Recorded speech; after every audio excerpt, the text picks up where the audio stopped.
Kit Harington has spent 8 seasons negotiating the perilous world landscape as a figure with great weight, having previously played characters with similar responsibilities in Game of Thrones.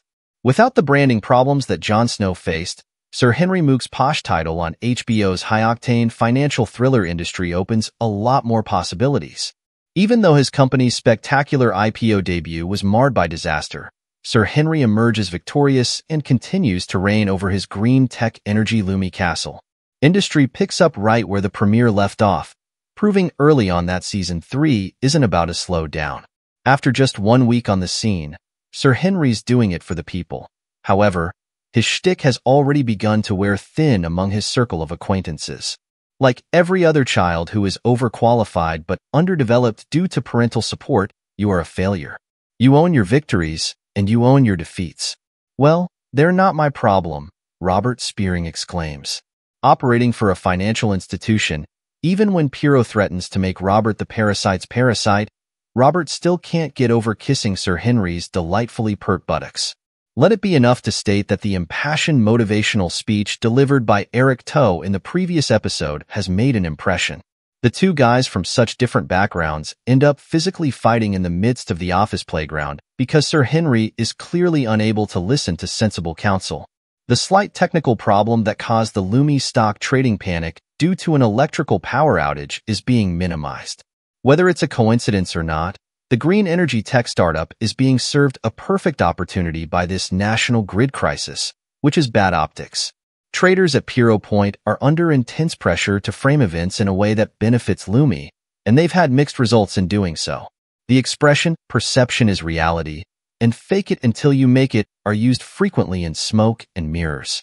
A company might be saved or destroyed by rumors. Sir Henry and other upper-class men like him want to show that they can create anything from scratch, regardless of whether the house is paid for or not. Sir Henry's hubris is on full display when he believes he can speak with reporters from friendly publications, despite the fact that organizing an impromptu junket will just add fuel to the fire. Sir Henry hasn't even checked the rules, which means he can't begin to turn a negative into a positive. He believes that Jono of the Financial Times and incoming of the tea would be swayed by his innocent charm. Instead, Robert hastily noted that Sir Henry should end this call, and Jono received the scoop of the day.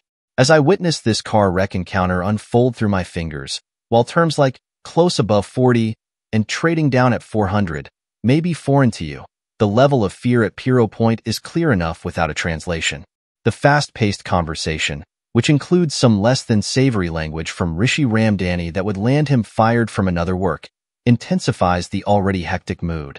While Sir Henry is convinced he can use his persuasive skills to save the day, events such as the Bank of England's decision to freeze interest rates and the presence of Piro Point heavyweight Bill Adler on the trading floor cause the stock to start improving.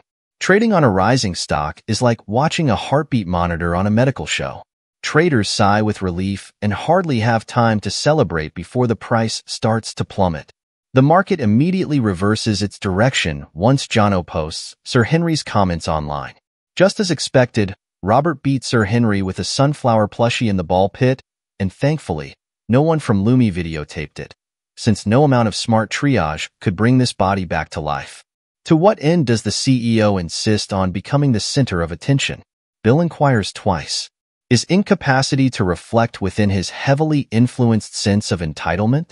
Harington makes sure that being a stupid tough guy isn't Sir Henry's only strength.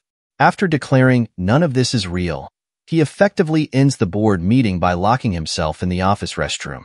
This comes after he takes a 3-day dosage of medicinal psilocybin from his friend Pierre, who is a chef's kiss detail. Playing a physically demanding part in Game of Thrones was Harington's big break, but he didn't get to show off his impeccable comedic timing until he co-starred with Andy Samberg in the tennis comedy 7 Days in Hell. Even now, over 10 years after the sports mockumentary debuted on HBO, whenever the phrase indubitably is used, I can't help but think of Harington. Now, Mickey Down and Conrad K., inventors of industry, are using this underappreciated tool in Harington's performance arsenal. Sir Henry's comedic efforts aren't always successful, but he's astonished by Robert's claim that he studied geography at Oxford, and his subsequent exit from that board meeting demonstrates his comedic genius. Last week, Harington played shirtless handball, which put his body front and center, but his dispute with Robert tarnished the entrepreneur's reputation because he instituted a no-jacket policy in the workplace. Sir Henry is unable to locate a suitable jacket to conceal the tear in his Lumi-branded shirt. Instead, he is compelled to wear a financial bro vest. With all these characteristics, Sir Henry might easily be a cardboard cutout of an aristocrat, beyond the derogatory label of posh behind his back. The character takes on depth thanks to Harington's genuine performance. Sir Henry is getting a deluge of alerts from friends, relatives, and irate investors, and that insult is barely less insulting than that even in Season 3. The media plays an increasingly larger role, and the news alarms never stop going off. This week, Yasmin Karahanani leverages her recent fame to influence the price of Lumi stock. Last week, she was pursued by photographers who aimed to capture the embezzler's Aries by manipulating the storyline with her own rumor. Piro Point equips Sir Henry to deliver a different story that serves Piro Point's interests. The fact that Yas is pulling this off despite being quite intoxicated is also impressive. In a later scene, Yas makes advantage of information that Sweetbeak Golightly, played by Miriam Petch, had gleaned from her acquaintance. The authors in the industry are masters when it comes to character names. About Sir Henry's penchant for water sports, as a strategic maneuver, Yasmin lets Sir Henry hear the sound of her urination while she tells him that they will never happen. At an exclusive restaurant, Alina Sorrell, who portrays Anna Gearing, gets the line reading for this episode. "You are the godmother to high-octane." She shouts out to Petra Connick. Just as with Harington, it's the deadpan delivery that really brings the laughs. Petra Cieli informs Anna that she did not seek out this connection in an effort to placate her, even if Anna is spinning out.